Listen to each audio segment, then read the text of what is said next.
Big boss Malayalam season 7 ഇന്നത്തെ എപ്പിസോഡിലെ ലാലേട്ടൻ്റെ ഒരു പെർഫോമൻസ് ഉണ്ടല്ലോ. ഒരു ലാലേട്ടൻ്റെ ഒരു പഴയ സിനിമയൊക്കെ കാണുന്ന ഒരു ഫീലായിരുന്നു. അതായത് തഗ്ഗുകളും വെട്ടിക്കെട്ട് ചോദ്യങ്ങളും മറുപടികളും ഒക്കെ ആയിട്ട് ലാലേട്ടൻ ഇന്ന് തകർത്തു എന്ന് തന്നെ പറയാം. അതായത് എപ്പിസോഡ് ഉടനീളം ശ്രദ്ധിച്ചാൽ മനസ്സിലാവും അനീഷിൻ്റെ ഒരു ഫേക്ക് ഗെയിമിനെ ലാലേട്ടൻ വളരെ കൃത്യമായിട്ട് പോയിന്റ് ഔട്ട് ചെയ്തിട്ടുണ്ട്. ഓരോ കാര്യങ്ങളും ട്രോളോട് ട്രോളായിരുന്നു ഇന്ന് അനീഷിന്. അതായത് അനീഷിൻ്റെ ആ ഒരു നാടകം, അതായത് മറ്റേ കൊളാബിന്റെ കേസ് പൊളിച്ചടുക്കി കൊടുത്തു.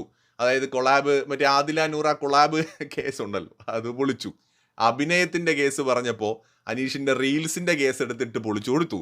അതുപോലെ തന്നെ മറ്റേ കോമണർ കാർഡ് ഇറക്കിയപ്പോൾ അതിനെ പൊളിച്ചു കൊടുത്തു. ഷാനവാസിനെ പുറത്തു പോകാനായിട്ട് നോമിനേറ്റ് ചെയ്തിട്ട് അതിനുശേഷം അദ്ദേഹത്തെ സേവ് ചെയ്യാനായിട്ട് ഇറക്കിയ നന്മമരത്തിന്റെ കാർഡ് കീറി വിട്ടു. അങ്ങനെ അനീഷ് മുഴുനീളെ ഇന്നത്തെ എപ്പിസോഡ് ലാലേട്ടന്റെ അടുത്ത് നിന്ന് നല്ലപോലെ വാങ്ങിക്കൊണ്ടിരിക്കുകയായിരുന്നു. ഇനി ഷാനവാസിന്റെ കാര്യം പറഞ്ഞു കഴിഞ്ഞാൽ പകുതിക്ക് ശേഷം ഷാനവാസ് വധമായിരുന്നു ഇന്നത്തെ എപ്പിസോഡ്. ശരിക്കും ഇതുവരെ ഷാനവാസിനെ കാര്യമായിട്ട് ലാലേട്ടൻ പിടിച്ചിട്ടില്ല. ഷാനവാസ് മറക്കാൻ ആഗ്രഹിക്കുന്ന ഒരു എപ്പിസോഡായിരിക്കും ഇന്ന്.